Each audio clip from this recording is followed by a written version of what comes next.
Now to another top story that we're following tonight. In St. James Parish, residents are starting to move back into their homes more than 24 hours after being evacuated from a hydrochloric acid spill. A train that was carrying the acid derailed near Paulina yesterday and killed 20,000 gallons, or spilled rather, 20,000 gallons of acid. Erica Ferrando live near the spill with the very latest.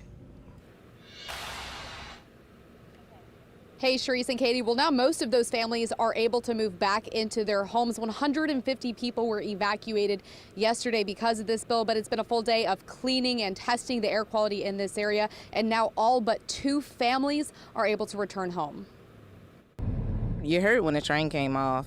You know, you heard that noise. Valerie Ube took this video from her backyard in Paulina Wednesday afternoon. You can see hydrochloric acid leaking out from a derailed train. It had like a poof in the air. Her 13-year-old son was outside. He just was out there and he didn't know what was going on, so he was trying to see, like, you know, what's all this that's coming out the train and stuff like that. So, you know, he just really been laying down. Hydrochloric acid is a poisonous chemical that can be harmful. My eyes did start burning a little bit, I guess from just having it in the air. Ube and 150 of her neighbors, including Angela Evans, were told to leave. You live with natural disasters, you just gotta, okay, this is what we're dealing with now, let's go. So, same with us. I was actually in my nightgown. The parish helped residents get pets and medications Thursday. I have blood pressure and she have diabetes and high blood pressure and stuff like that, so really need to get it.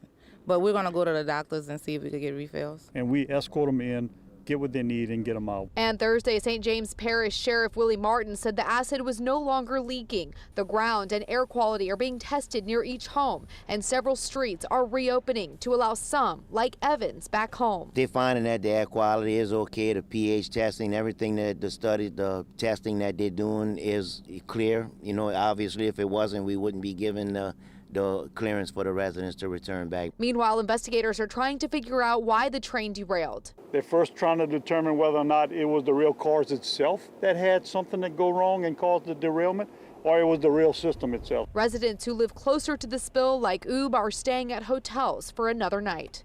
So some of them closer to the spill, they're going to need some cleanup on the homes themselves. I'm just ready to go back home. You know, but I want to be safe, so I'm going to be patient.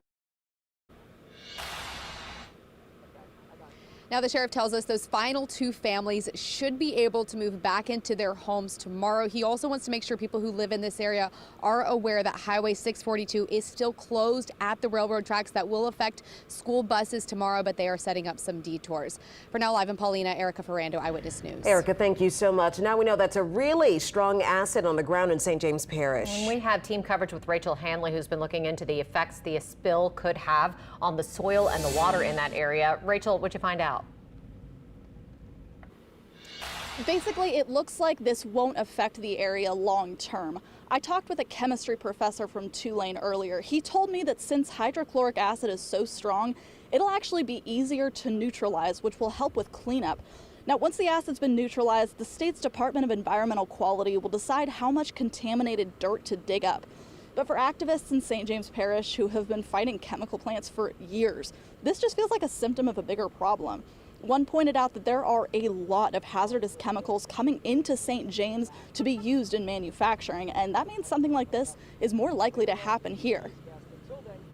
Some people are going to look at it as an isolated incident, and it's not.